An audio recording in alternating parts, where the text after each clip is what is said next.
It started with a smile. Not a weapon, but something deadlier. It began on the western coast, where the sea air could scrub away almost anything. Blood, memory, even guilt. For months, the city of Brighton Bay lived with a quiet dread. Women vanishing after dusk, keys left in ignition, purses neatly folded on passenger seats. The headlines grew colder, sharper, like the wind coming off the water. And then, a face appeared on every missing poster board.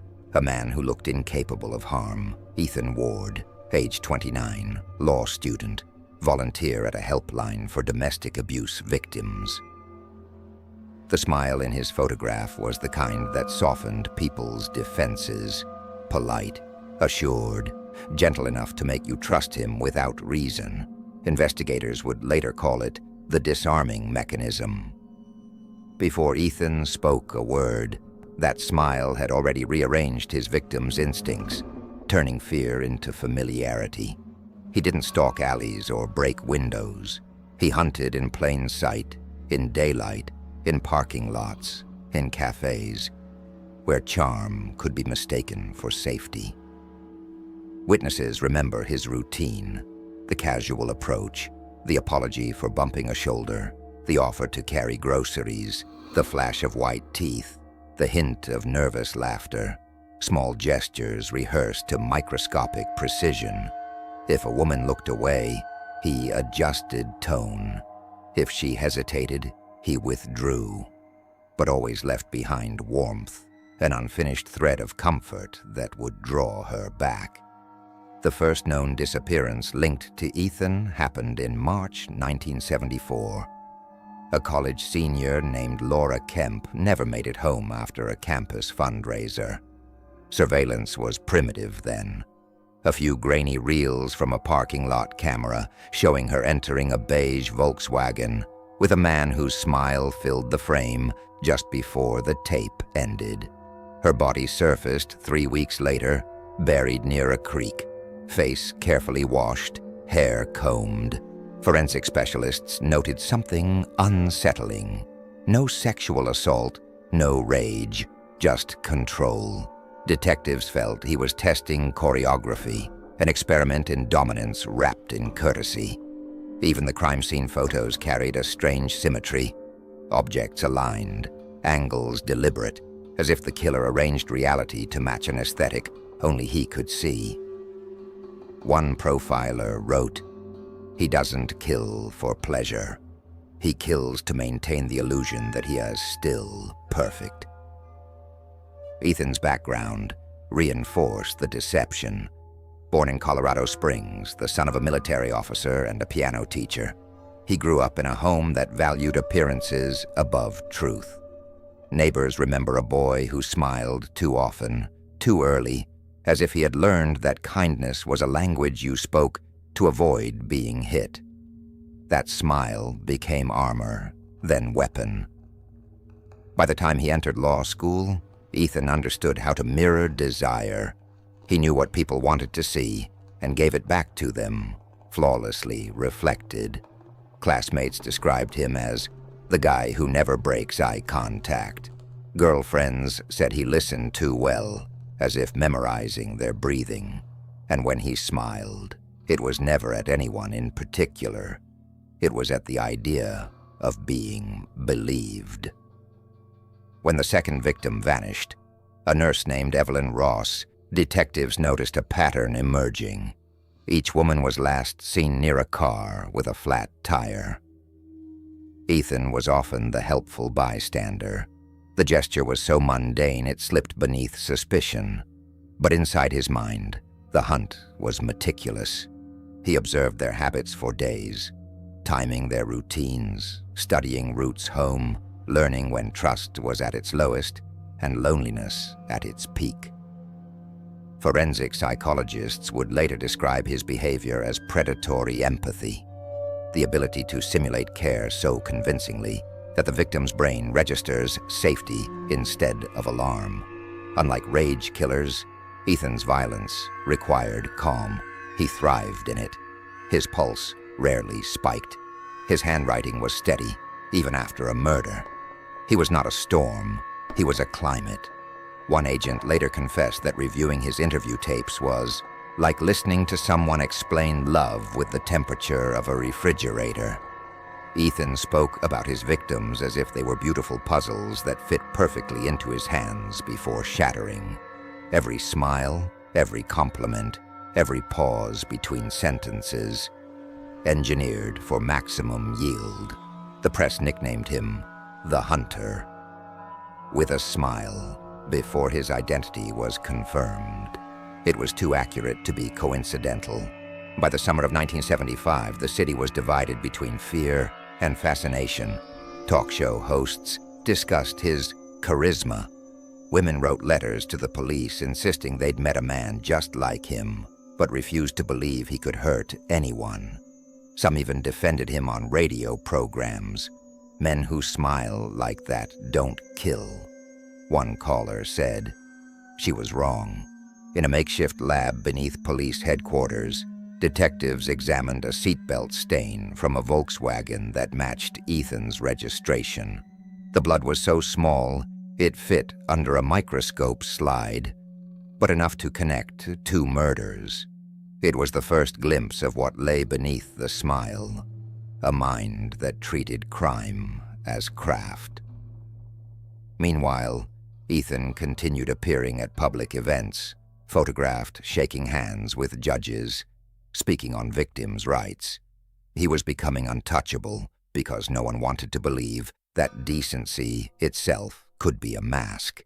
The city wanted saviors, not predators who looked like them. Each night, the headlines grew shorter. People stopped reading, until one afternoon in July, a student recognized the smiling man in a news composite sketch and called the tip line. By the time authorities searched Ethan's apartment, it was empty. No sign of struggle, no fingerprints, only rows of newspapers and a mirror placed opposite his bed. The smile had moved on. Every predator has a signature. For some it's the weapon, for others the ritual. For him, it was the smile. That small, polite curve of control that made a city forget to be afraid. And when a whole city stops fearing the wolf, that's when he steps through the door. Predators don't hide in the dark, they shine there. When Ethan Ward vanished, it wasn't with panic, it was choreography. He folded himself out of the city like a shadow at noon. 1 week, his photograph covered every newspaper. The next, he was helping tourists take pictures 2 states away. He didn't disguise his face. He changed its context. A beard grown just enough to soften the jawline, glasses chosen not for vision, but for empathy, a haircut that made him seem less certain. He called it the gradient. The FBI task force that formed to hunt him would later learn that Ethan moved with an almost scientific rhythm, never staying in one place longer than 19 days, never paying for gas with the same card twice, and always introducing himself using variations of his own initials, E.W., Evan Wells, Eric Wayne. He believed names were costumes, and the trick was to wear them just long enough for people to believe the performance. In Santa Fe, he was a freelance journalist interviewing women about community safety. In Portland, a volunteer photographer for a shelter. In Boise, he was the polite stranger who fixed a flat tire for a teacher driving home alone. Each persona had its own wardrobe, its own accent, its own playlist of small talk. Ethan understood the algorithm of trust better than any profiler who would later study him. At the time, the Bureau was still experimenting with psychological profiling. They labeled his pattern nomadic predation, a mobile cycle of charm, capture, disappearance. Every new city reset his identity. Every victim reaffirmed the illusion that he was smarter than the world chasing him. A motel clerk in Utah remembered him vividly, not for his looks, but for his patience. He made silence feel safe, she said. He'd stand at the counter, letting others speak first, smiling as if he were grateful to exist. That was his camouflage, attention. While others rushed, Ethan observed. He learned that if you make people feel seen, they stop looking at you. During those fugitive months, he sent postcards to no one. Blank on the message side, but always featuring places where he'd already been. Investigators later found them stacked in a storage locker rented under a false name. To Ethan, they were trophies of disappearance, a scrapbook of successful invisibility. The profiler leading the manhunt, Agent Clark, began to suspect that Ethan wasn't simply fleeing arrest, he was curating myth. Clark wrote in her notes, "He doesn't want freedom, he wants omnipresence, to exist everywhere as possibility." And she was right. Ethan monitored his own coverage, phoning reporters under aliases to ask about that smiling killer. He was both author and audience of his legend. Flashbacks would later expose the architecture behind the illusion. Childhood evenings, a father who drank quietly but punished loudly, a mother who practiced the piano as if melody could drown violence. Ethan watched, learned, smiled, apologized. The mask began as survival, not manipulation, but masks that save you young will devour you grown. One night, years later, he told a cellmate that he'd realized something at age 10. If you smile at pain, it forgets your name. That was the origin of the gradient, the belief that identity could dissolve if you never stood still long enough for it to harden. Forensic analysts tracking his trail noted that Ethan avoided killing in patterns of rage. He waited for emotional alignment, a term he used in his later confession tapes. He'd study his victim until he could mimic her empathy perfectly, then strike in a moment of shared vulnerability. Each murder felt to him like a duet, a synchronization of weakness. That was why no one heard screaming. The science of his disappearance fascinated criminologists for decades. He exploited what behavioral psychologists call contextual blindness. When someone acts predictably polite, the brain discounts threat. Ethan weaponized routine. Every smile, every apology, every cup of coffee offered became a pixel in the portrait of harmlessness. In Denver, a detective recognized his photograph in a bar, but dismissed the resemblance because Ethan was laughing with friends. Predators aren't supposed to laugh. Saints do. That was his genius. He blurred moral expectations until even lawmen participated in his disguise. Months turned into a year. The body count reached 7 across 5 states.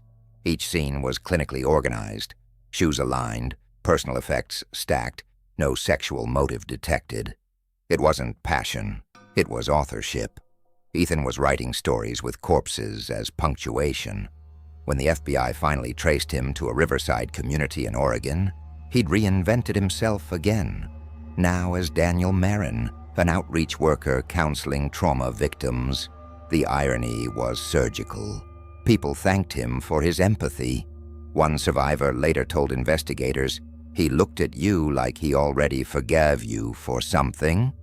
That was the last sighting before he vanished again, leaving behind only a typewriter, a map, and a half-written letter addressed to dear future me. It read, "Visibility is confinement. You can't cage what doesn't cast a shadow." After that, Ethan became less man, more rumor.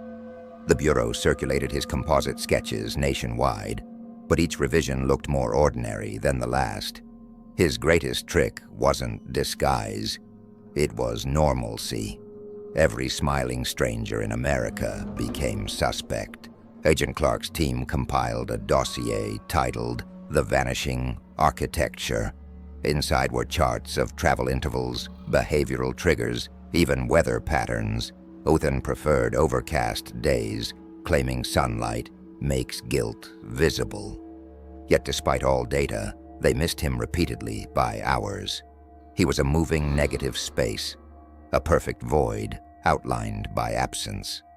Psychiatrist Dr. Marcus Bell later described the phenomenon.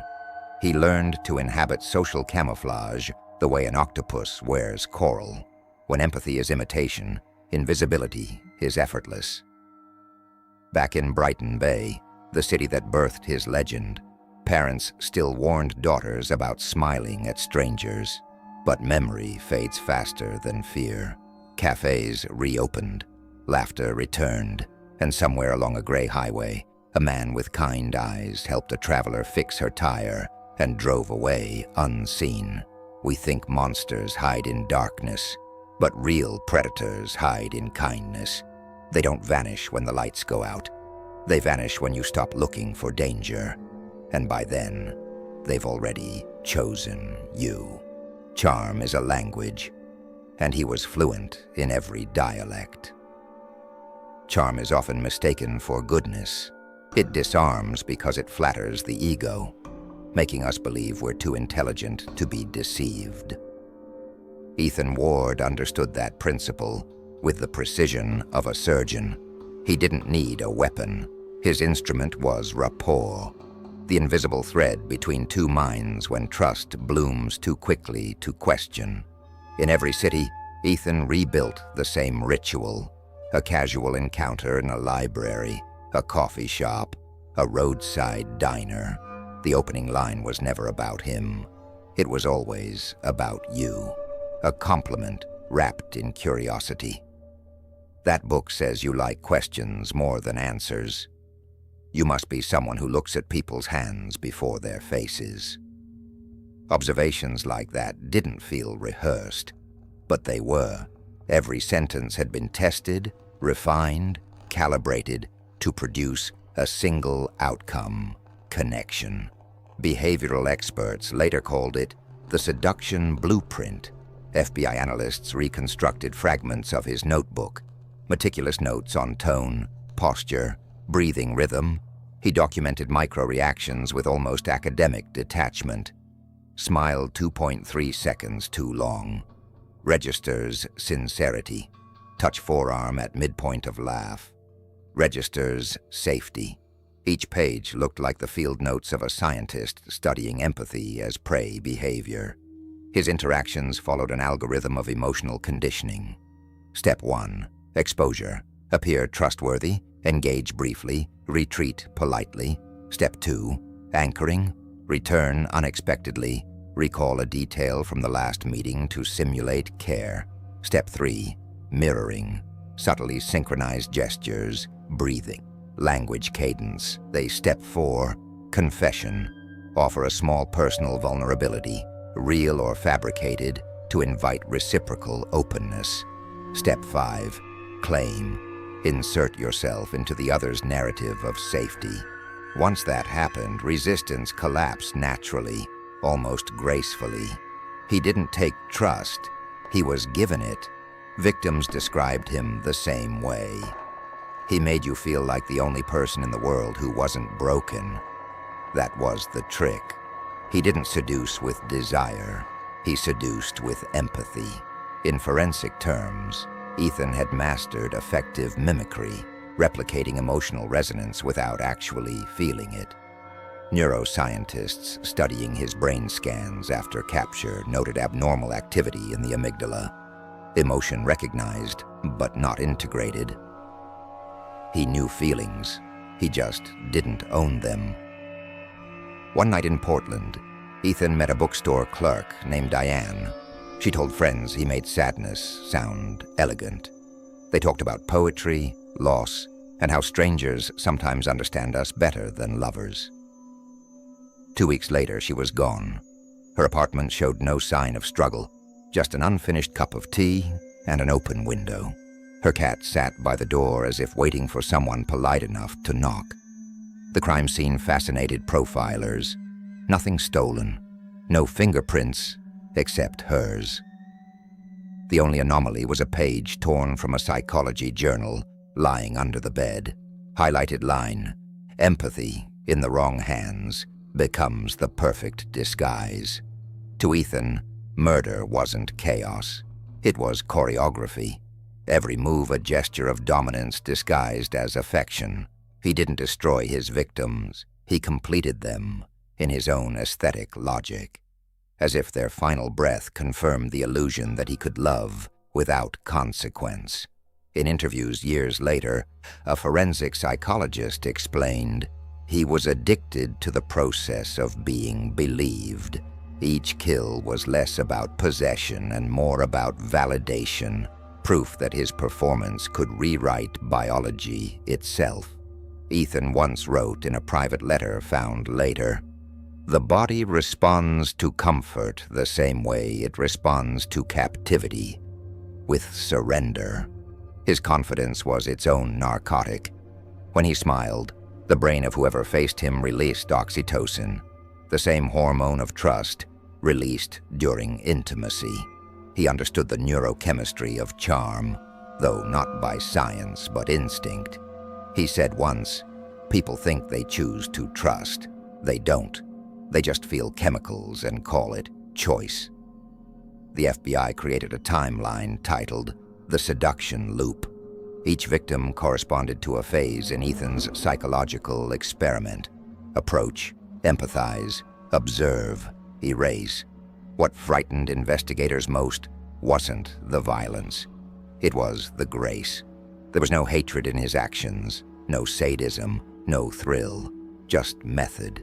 To him, people were musical instruments, and charm was how he tuned them before silence. At trial, when prosecutors displayed photos of the women he'd killed, Ethan didn't flinch. He looked at them like a teacher admiring his students' handwriting.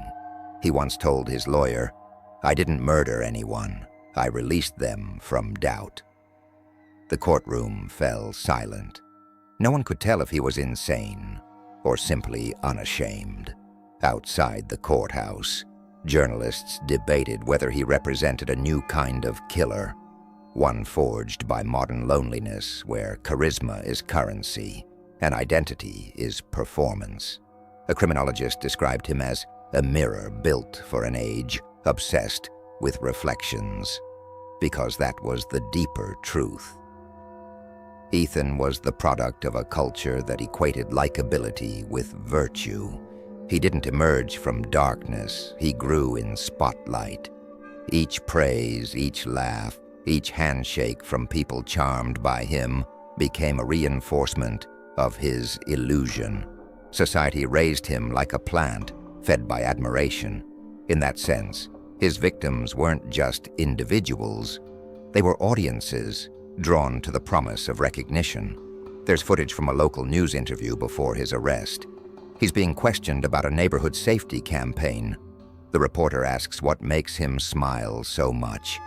Ethan pauses, glances at the camera, and replies, "It keeps people from asking what I'm thinking." For years, criminologists replayed that clip in classrooms. The smile isn't joy. It's architecture, a facade built brick by brick to conceal the void behind it.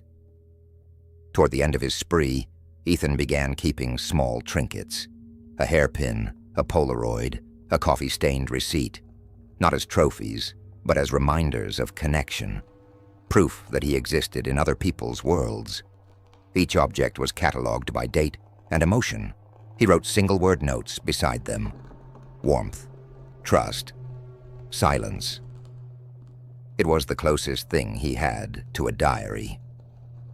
Forensic psychologists called this compulsion emotional taxidermy, preserving moments of intimacy after killing them. The paradox fascinated them. The man who could imitate love perfectly but never feel it genuinely. In one of his final recorded confessions, he said, "You fall in love with the way they believe you. That's all it ever was." The camera captured his face under flickering fluorescent light. Still handsome, still composed, still smiling. Behind that calm, though, there was exhaustion, as if he'd grown tired of playing human.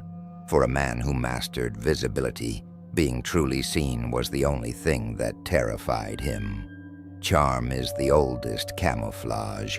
We crave warmth so deeply that we mistake it for safety. But every smile, every compliment, every shared secret, they were just steps in a design older than sin itself, to make you feel chosen before you disappear. He didn't fear being caught. He feared being understood. When the agents finally closed in, Ethan Ward was exactly where no one expected. On stage, a community auditorium in Spokane, afternoon light leaking through velvet curtains. He stood behind a lectern giving a seminar on restoring empathy in a fractured world. The irony was surgical. While the task force crept through the aisles, the audience applauded the man who had stolen empathy from everyone he touched. He saw the officers before they reached him. His reaction wasn't panic. It was composure refined into ritual. He smiled, raised both hands as if blessing the room, and said softly, "It's all right." The crowd thought it was part of the talk. Only when the cuffs clicked did the applause dissolve into confusion. Television cameras caught his face in perfect focus. Handsome, calm, lips curved just enough to suggest mercy. That image flooded America within hours. The smiling arrest. Anchors debated the psychology behind it. Columnists called it the death of sincerity. But Ethan's expression wasn't defiance. It was ownership. A final performance for an audience that didn't know they'd been characters all along. Inside the interrogation room, fluorescent light flattened color into grayscale. Mirrors on both sides, camera humming softly. He sat there like a guest, not a suspect. Every question was an invitation to perform civility. Agent Clark asked why he smiled. Ethan replied, "Because everyone else expects me to." His tone was polite, almost helpful, as if confessing to spare them the effort. The transcripts from that first interview read like a chess match played in empathy. He complimented his interrogators' professionalism, remembered their names, mirrored their phrasing. Within 30 minutes, both agents reported a subtle sense of guilt, as though they'd intruded on something sacred. He weaponized reflection. He made people question their morality instead of his. Forensic psychologists later coined the term reciprocal gaze syndrome to describe it. Prolonged mutual eye contact that transfers self-awareness from observer to observed. Ethan used it to invert control. "When they look into me," he once said, "they start confessing themselves." Over the next 6 months, as the trial built momentum, Ethan turned the justice system into a theater of fascination. Court sketches made him look saintly. Journalists quoted his articulate remorse, but there was never remorse, only performance. He studied every gesture, every pause, every sigh that signaled humanity. His defense attorney told reporters, "He smiles before every answer, like he's tasting it first." In private evaluations, psychiatrists confronted a paradox. Ethan met every diagnostic marker for antisocial personality disorder: lack of empathy, manipulativeness, superficial charm, yet exhibited metacognition far beyond typical psychopaths. He knew he was hollow and described that emptiness with poetic clarity. "It's like watching yourself breathe through glass. You exist, but only as reflection." The prison psychologist kept a diary of their sessions. Entry Bureau 12. He believes mirrors are proof that God made duplicates. Ethan would stare into the small mirror bolted above the sink for hours, practicing micro-expressions. He called it maintenance. When asked what he saw, he said, "Whatever they need me to be." The mirror became the perfect symbol of his pathology. Empathy as mimicry, identity as feedback loop. He didn't recognize his own face unless someone else reacted to it. Without audience, He evaporated. At trial, prosecution presented photographic evidence from 10 crime scenes. Ethan examined each image with serene detachment, offering commentary on lighting, symmetry, composition. "I was careful," he told the judge. "Beauty deserves order." The gallery gasped. Some jurors looked away. One reporter wrote, "He admired his crimes the way an architect admires blueprints of a fallen cathedral." Agent Clark testified that interviewing him felt like speaking to a prism.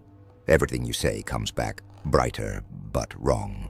Under cross-examination, Ethan corrected the prosecutor's grammar, then apologized with that trademark civility that made the apology itself seem noble. He controlled not just the room, but the temperature of the room. Outside, spectators camped for seats. True crime television turned his life into serial entertainment. Fan letters arrived daily. Some women sent photographs with lipstick-marked signatures. They didn't fall for the murderer. They fell for the myth of comprehension, the illusion that understanding him would tame him. Ethan read every letter and sorted them by tone. Admiration, empathy, pity. He said they were studies in projection. During the trial's midpoint, a journalist shouted, "Do you feel guilt?" Ethan looked directly into the nearest camera, eyes soft, smile precise. Guilt is just memory wearing emotion as disguise. The quote went viral before the verdict. Forensic anthropologists dissected his words the way priests parse scripture. Was he admitting awareness, denying humanity, or just sculpting a legacy of ambiguity? Because that's what he truly feared. Banality. To be understood would make him finite, solvable, small. He preferred to remain a question mark with perfect teeth. The verdict, guilty on all counts, arrived after only 4 hours of deliberation. When the judge read the sentence, Ethan didn't flinch. He turned toward the courtroom spectators, found the nearest lens, and smiled again. Reporters described the moment as chilling serenity, but in that smile lay his victory. History would remember it. Years later, prison guards noticed he polished his mirror daily, though inmates weren't allowed glass. He used a flattened spoon, shining it until it reflected. Each morning, he'd study his image and practice empathy aloud. "How are you feeling today?" "I understand." "That must be hard." The performance continued, audience or not. Even alone, he needed witnesses, even if the witness was himself. Dr. Bell, the prison psychiatrist, concluded, "His pathology isn't cruelty, it's recursion. He seeks reflection the way others seek oxygen. Without it, he suffocates." On one visit, Agent Clark asked why he'd stopped killing once captured. He laughed gently. "Because now everyone else keeps me alive. Cameras, questions, profiles. I'm immortal through observation." He wasn't wrong. Every documentary, every lecture, every retelling like this one kept his reflection intact. The mirror never lies. It only returns what stands before it. For Ethan Ward, that was enough. The world stared at the monster behind the smile and saw itself, charmed, curious, convinced it could never be the same. But mirrors don't create evil, they confirm it. Even monsters want to be remembered beautifully. Time, more than justice, is what finally consumes predators. Years after Ethan Ward's conviction, the world had moved on, or thought it had. The headlines yellowed, the documentaries aged. The name became syllabus material for criminology students who discussed him not as a man, but as a phenomenon. They called him Case 47W, because to say Ethan felt too intimate. But the smile, that image, frozen in monochrome, outlived everything. It migrated from crime archives to pop culture, printed on t-shirts, filtered into online art-tagged aesthetic horror. The predator had become content. At the Forensic Institute in Quantico, a graduate seminar dissected his interviews frame by frame. Students charted his micro-expressions, cataloged the dilation of pupils, measured the tilt of his head during questions. Each statistic translated into percentages of deceit, but numbers couldn't quantify the unease that filled the room, the sense that beneath every calculation, something alive still stared back through the footage. Dr. Marcus Bell, now retired, warned them, "The danger of studying a mask is that it learns from you." Outside academia, time carved new shapes of fascination. Writers romanticized him as the gentleman killer. Podcasts called him a poet of persuasion. One streaming series reconstructed his story with soft lighting and cello music, flattening terror into elegance. Audiences consumed it like tragedy, forgetting that tragedy requires innocence. Ethan had none. Yet the myth kept feeding because people prefer evil that dresses well. In prison, Ethan aged slowly. Decades of confinement did not erode composure, it refined it. Guards said he still greeted everyone by name, still smiled before speaking. His cell contained 3 books, Plato's Dialogues, a Bible missing half its pages, and a mirror polished to a metallic gleam. He kept a notebook of reflections, written in third person. He remains visible because the world refuses to close its eyes. Visitors dwindled, but correspondence grew. Letters arrived from psychology students, admirers, skeptics. Some asked for advice on reading people, others confessed obsession. Ethan answered selectively. Each reply was handwritten, eloquent, signed simply, E.W.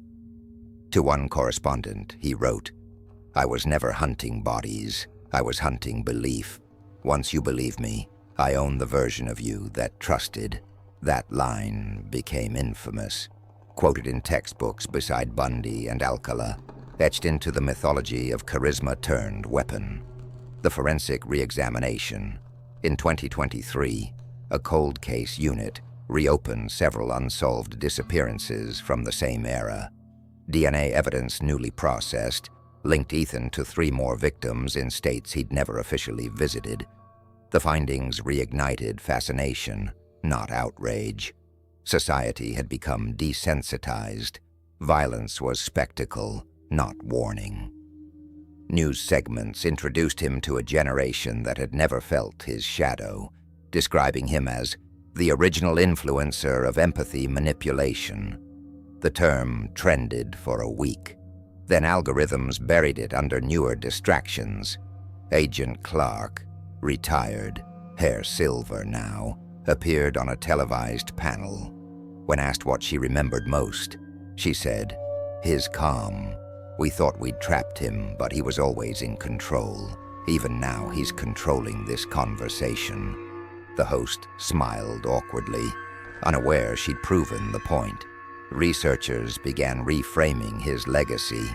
Was Ethan Ward an evolutionary anomaly, or a mirror of civilization's narcissism? The consensus fractured. Some argued he revealed how charm weaponizes trust in modern social structures, how the performance of virtue can camouflage predation. Others saw him as proof that empathy without conscience is simply technique. Either way, the conclusion was inescapable. He was less monster than mechanism, the interview that shouldn't exist. In 2028, a leaked-on audio file surfaced online, a recorded therapy session from his final months. The voice was unmistakable, calm, articulate, almost soothing. Therapist: "Do you believe you were born this way?" Ethan: "No, I was taught this way. The world applauds confidence. I just never learned where applause should end." Therapist: "Do you ever regret it?" Ethan: "Regret is empathy aimed backward. I don't aim backward." The recording ended with faint laughter. not mockery, but amusement at the predictability of the question. Experts debated authenticity, but its origin didn't matter. The myth thrived because it sounded exactly like him, reason masquerading as revelation. The end that wasn't Ethan Ward died in 2031. Heart failure, solitary confinement, no spectacle, no audience. The guards found him seated upright, mirror on his lap, expression intact. That same serene half-smile. The coroner's report listed time of death as unknown. Cameras had malfunctioned for 33 minutes that night. The last frame captured his reflection staring directly into the lens, as if aware of posterity.